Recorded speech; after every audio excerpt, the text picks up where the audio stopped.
હરિઓમ બેટા, આજના દિવસે આપણે તમારું જે ચેપ્ટર નંબર 3 છે સુરેખ નિયત સંબંધ એના ટૂંકા દાખલાઓ સ્ટાર્ટ કરવાના છીએ આપણે. તો ટૂંકા દાખલામાં સૌથી પહેલા આપણે સેક્શન ડી તમારો શરૂ કરીએ છીએ અને સેક્શન ડી માં જે શરૂઆતમાં તમારા 1 થી 7 દાખલાઓ છે એ પ્રશ્નો છે એ થિયરીના છે. તો દાખલાઓની શરૂઆત નંબર 8 થી આપણે કરીશું. તો સૌથી પહેલા દરેક વિદ્યાર્થીઓનું ધ્યાન બેટા દાખલા નંબર 8 પર. સેક્શન ડી નો 8મો દાખલો આપણે ભણી રહ્યા છીએ. રકમ ધ્યાનથી જુઓ. જો બે સંબંધિત ચલ x અને y માટે sigma x - x bar all square is equal to 80, sigma x - x bar y - y bar is equal to 60, x બાર બરાબર 8 અને y બાર બરાબર 10 હોય તો y ની x પરની નિયત સંબંધ રેખા મેળવો. આ ચેપ્ટર માંથી આપણને 2 માર્ક્સ અને 3 માર્ક્સના ટૂંકા દાખલાઓ પૂછાય છે. તો એ દાખલાઓ માટે જરા ધ્યાનથી સમજજો. શોર્ટ એક્ઝામ્પલમાં સૌથી અગત્યનું જો કોઈ કામ હોય તો એ કામ આપેલી માહિતીને સંકેતમાં દર્શાવવાનું છે અને આ દાખલાનો પ્લસ પોઈન્ટ એ છે કે બધા સંકેતો દાખલામાં આપણને આપેલા છે. તો સંકેતો લખી નાખીએ પહેલા. દાખલામાં sigma x - x bar all square is equal to 80, sigma x - x bar y - y bar is equal to 60. દાખલામાં x બાર ની કિંમત તમને બેટા 8 આપી છે, y બાર ની કિંમત તમને દાખલામાં 10 આપી છે. પ્રશ્ન છે કે y ની x પરની નિયત સંબંધ રેખા મેળવો. સિસ્ટમેટિક દાખલો ગણીએ. તો આપણા નિયમ પ્રમાણે સૌથી પહેલું આપણું કામ છે x બાર અને y બાર ની કિંમત મેળવવાનું. એ તો આપણી પાસે ઓલરેડી છે જ તે. તો ત્યાર પછીનું સ્ટેપ છે આપણું નિયત સંબંધાંક dyx મેળવો. તો આગલા સ્ટેપમાં શોધીશું આપણે dyx. dyx ની કિંમત શોધવા માટે આપણી પાસે આ ચેપ્ટરનું એક સૂત્ર છે કે જેમાં આનો ઉપયોગ થતો હોય. તમારું પહેલું સૂત્ર મોટા દાખલા માટે છે સિગ્મા x - x બાર y - y બાર છેદમાં છેલ્લે શું છે અહીંયા x. તો x ની માહિતી છેદમાં આવશે. સિગ્મા x - x બાર ઓલ સ્ક્વેર. સૂત્ર ઓલરેડી તમને લોકોને અગાઉ બેટા જણાવેલું છે. કિંમત મૂકી દઈએ. સિગ્મા x - x બાર y - y બાર ની કિંમત દાખલામાં કેટલી છે આપણી પાસે 60 છેદમાં સિગ્મા x - x બાર હોલ સ્ક્વેર ની કિંમત કેટલી છે 80. કેલ્સીમાં કરી જો 60 ભાગ્યા 80. 60 ભાગ્યા 80 કરતા જવાબ તમને કેટલો મળે છે dyx નો કેટલો આવ્યો 0.75. તો dyx નો આન્સર બેટા મળી ગયો આપણને 0.75. આપણને જોઈએ છે y ની x પરની નિયત સંબંધ રેખા. તો આગળના સ્ટેપમાં જોઈશે દાખલામાં આપણને a ની કિંમત અને a શોધવા માટેનું આપણી પાસે ગાણિતિક સૂત્ર છે y બાર માઈનસ dyx ગુણ્યા x બાર. કિંમત મૂકીએ y બાર. તો y bar is equal to દાખલામાં કેટલા મૂકું 10 મૂકું માઈનસ dyx ની કિંમત દાખલામાં કેટલી છે તો કે ભાઈ 0.75 x બાર. તો x બાર ની કિંમત છે બેટા આપણી પાસે અહીંયા 8 ઇઝ ઇક્વલ ટુ 10 ના 10 માઈનસ ડેસિમલ ટ્રાય કરીજો 0.75 ગુણ્યા 8. જો તમે કેલ્સી ની અંદર કરશો તો જવાબ કેટલો આવે છે 6. 10 માંથી 6 ગયા તો દાખલામાં a ની કિંમત આપણને બેટા કેટલી મળી ગઈ 4. તો આ મળી ગઈ આપણને a ની કિંમત. આગલા સ્ટેપ પર જઈએ આપણે. તો આપણને દાખલામાં જોઈએ છે y ની x પરની નિયત સંબંધ રેખા. આ હેડિંગ મારું બહુ જરૂરી છે. તો મેં લખી નાખ્યું અહીંયા y ની x પરની નિયત સંબંધ રેખા. સૂત્ર જો મૂકીએ આપણે આ સમીકરણ તો સૂત્ર છે y cap is equal to a plus bx. ચલો a ની કિંમત દાખલામાં કેટલી છે તો કે ભાઈ 4 પ્લસ b બરાબર કેટલા છે 0.75 અને x દાખલામાં આપેલા નથી. તો આ તમને લોકોને મળી ગઈ y ની x પરની નિયત સંબંધ રેખાનું તમારું સમીકરણ. આ ટાઈપનો દાખલો બોર્ડની એક્ઝામમાં સેક્શન સી માં 2 માર્ક્સમાં અથવા સેક્શન ડી માં તમને લોકોને બેટા 3 માર્ક્સની અંદર પૂછી શકાય. ચલો આ ભણીએ આપણે દાખલા નંબર 8. પછીના દાખલા પર જઈએ. દાખલા નંબર 9. એક પછી એક બધા દાખલાઓ સ્ટેપ વાઇઝ સમજીશું ને ટૂંકા દાખલાઓ છે એટલે ધ્યાન બેટા આપવું બહુ જરૂરી છે. રકમ જુઓ. જો x બાર બરાબર 30, y બાર બરાબર 50, r = 0.8, x અને y ના પ્રમાણિત વિચલન અનુક્રમે 2 અને 5 હોય તો y ની x પરની નિયત સંબંધ રેખા મેળવો. દાખલામાં તમને લોકોને x બાર ની કિંમત આપેલી છે 30, y બાર ની કિંમત આપેલી છે આપણને 50 અને r ની કિંમત આપી છે આપણને 0.8. x અને y ના પ્રમાણિત વિચલન અનુક્રમે 2 અને 5 છે તો x ના પ્રવિને સંકેતમાં કહેવાય sx જેની કિંમત છે આપણી પાસે 2, y ના પ્રવિને સંકેતમાં કહેવાય sy જેની કિંમત છે આપણી પાસે 5 અને પ્રશ્ન છે y ની x પરની નિયત સંબંધ રેખા મેળવો. બહુ સિમ્પલ દાખલો છે, બધા વિદ્યાર્થીઓ આ દાખલો આરામથી જાતે ગણી શકે એવો છે. એમ છતાં એકવાર જરા જોઈ લો. નિયત સંબંધ રેખા શોધવા માટે આપણું સૌથી પહેલું કામ byx મેળવવાનું. દાખલામાં જો તમે ધ્યાનથી r આપેલો છે અને r નો ઉપયોગ થાય એવું આપણી પાસે આ ચેપ્ટરમાં એક જ સૂત્ર છે એ મૂકી દઈએ આપણે અહીંયા તો r ગુણ્યા sy ના છેદમાં sx કિંમત મૂકીએ તો r મૂકું છું અહીંયા હું 0.8. sy ની કિંમત દાખલામાં કેટલી આવી છે આપણને 5, sx ની કિંમત છે દાખલામાં આપણી પાસે 2. કેલ્સીમાં ટ્રાય કરી જુઓ 0.8 ગુણ્યા 5 ભાગ્યા 2 તો દાખલામાં તમને લોકોને byx નો આન્સર બેટા કેટલો મળે છે 2. ચલો આ મળી ગયો આપણને byx. આગલા સ્ટેપ પર જોઈએ આપણે તો આપણા નિયમ પ્રમાણે દાખલામાં જોઈએ છે આપણને અંતઃખંડ a ની કિંમત અને એ શોધવાનું સૂત્ર અહીંયા મૂકેલું છે ત્યારે રિપીટ કરીએ પાછું a y bar minus byx ગુણ્યા x બાર કિંમત મૂકીએ તો y બાર ની કિંમત જો દાખલામાં કેટલી આવી છે આપણને 50 તો y બાર ની કિંમત 50 મૂકી લે માઈનસ byx દાખલામાં છે આપણી પાસે 2 તો byx ની કિંમત 2 મૂકી ગુણ્યા x બાર તો x બાર ની કિંમત તમે ધ્યાનથી જુઓ તો દાખલામાં કેટલી આવી છે આપણને 30 તો x બાર ને મૂક્યા અહીંયા 30. કેલ્સીનો સહારો લઈએ તો 2 ગુણ્યા 30 કેટલા આવશે બેટા 60 તો 50 માઈનસ 60 જો તમે કેલ્સીમાં કરશો તો a ની કિંમત આપણને કેટલી મળશે બેટા -10. આ મળી ગઈ આપણને a ની કિંમત. આપણને દાખલામાં પૂછ્યું છે y ની x પરની નિયત સંબંધ રેખા. રેડી મારી દો અહીંયા y ની x પરની નિયત સંબંધ રેખા. ચલો y ની x પરની નિયત સંબંધ રેખાનું સમીકરણ મૂકીએ આપણે તો y cap a bx કિંમત મૂકીએ આપણે a ની કિંમત કેટલી મૂકું -10 પ્લસ b છે આપણી પાસે 2 અને x ની જગ્યાએ આપણે મૂકીશું આપણે અહીંયા x.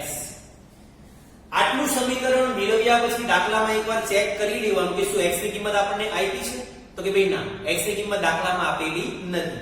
જો x ની કિંમત દાખલામાં આપેલી ન હોય તો આ તમારા દાખલાનો જવાબ. બેટા આ થઈ ગયો આપણો દાખલા નંબર 9 જે તમને બોર્ડની એક્ઝામની અંદર સેક્શન C માં 2 માર્ક્સમાં અને સેક્શન D ની અંદર 3 માર્ક્સની અંદર પૂછી શકાય. આગળના દાખલા પર જઈએ. દાખલા નંબર 10. ચલો આ દાખલો જરા ધ્યાનથી સમજીએ. જો y ની x પરની નિયત સંબંધ રેખા y cap 11 3x sx જેમ sy 3/10 હોય તો નિશ્ચાયકતાનો અંક શોધો અને y માં થતા કુલ ચલનમાંથી કેટલું ચલન નિયત સંબંધ મોડેલ પરથી સમજાવી શકાય તે જણાવો. જોઈએ ચાલો સૌથી પહેલા તો દાખલામાં તમને લોકોને નિયત સંબંધ રેખા y cap ની આપેલી છે 11 3x. દાખલામાં તમને આગળ sx જેમ sy ની કિંમત આપી છે 3/10 અને દાખલામાં પૂછ્યું છે આપણને નિશ્ચાયકતાનો અંક કે જેને સંકેતમાં દર્શાવીશું આપણે r² વડે એની કિંમત દાખલામાં તમારે શોધવાની છે. હવે પ્રશ્ન એ છે કે સર r² ની કિંમત દાખલામાં અમને લોકોને મળે કઈ તો શોધવી પડે. શું કરવી પડે? શોધવી પડે. કઈ રીતે મળે જોઈએ તો દાખલામાં તમે ધ્યાનથી જુઓ તો તમને લોકોને બેટા આ નિયત સંબંધ રેખા આપેલી છે એને હું સમીકરણ 1 કહી દઉં. કે ભાઈ y કેપ બરાબર 11 + 3x આને કહી દઉં છું સમીકરણ 1. આ કઈ નિયત સંબંધ રેખા છે? દાખલામાં જો ઉપર આપેલું છે y ની x પરની નિયત સંબંધ રેખા, તો y ની x પરની નિયત સંબંધ રેખાનું મેં સમીકરણ મૂકું તો y કેપ બરાબર a + bx આને હું કહી દઉં છું સમીકરણ 2. આપણા આંકડાશાસ્ત્રની અંદર દાખલામાં રજૂઆત તમારી વ્યવસ્થિત હોવી બેટા બહુ જરૂરી છે. તો તમે લોકો 100 માંથી 100 માર્ક્સ કે 95 માર્ક્સ લાવી શકો આ વિષયની અંદર. આ બંને સમીકરણની જો આપણે સરખામણી કરીએ તો સમીકરણ 1 અને સમીકરણ 2 ની સરખામણી કરતા આ બંને સમીકરણની જો આપણે સરખામણી કરીએ તો દાખલામાં ધ્યાનથી જુઓ, અહીંયા a છે અને ઉપર કેટલા છે 11, તો માટે a મળી ગયા આપણને 11. પણ એનું કામ નથી આપણે x ની સાથે જે કિંમત ગુણાકારમાં હોય એ કિંમત b ની હોય. અને ઉપર જુઓ x ની ગુણાકારમાં કેટલા છે 3 છે, તો દાખલામાં b એટલે કે byx આપણને કેટલા મળી ગયા 3, કે જેની આપણને આ દાખલાની અંદર જરૂર છે. ચલો b એટલે કે byx આપણને મળી ગયો. દાખલામાં જોઈએ છે નિશ્ચાયકતાનો અંક r². જો કદાચ આપણને r મળી જાય તો r ની કિંમતનો સ્ક્વેર કરીએ તો r² મળી જશે. તો પ્રશ્ન એ છે કે સર આપણને r ની કિંમત મળે કઈ રીતે? જો અહીંયા સૂત્ર મૂક્યું છે આપણે a, એનો ત્યાં ઉપયોગ કરીએ આપણે. હું સૂત્ર મૂકું છું અહીંયા byx r * sy/sx.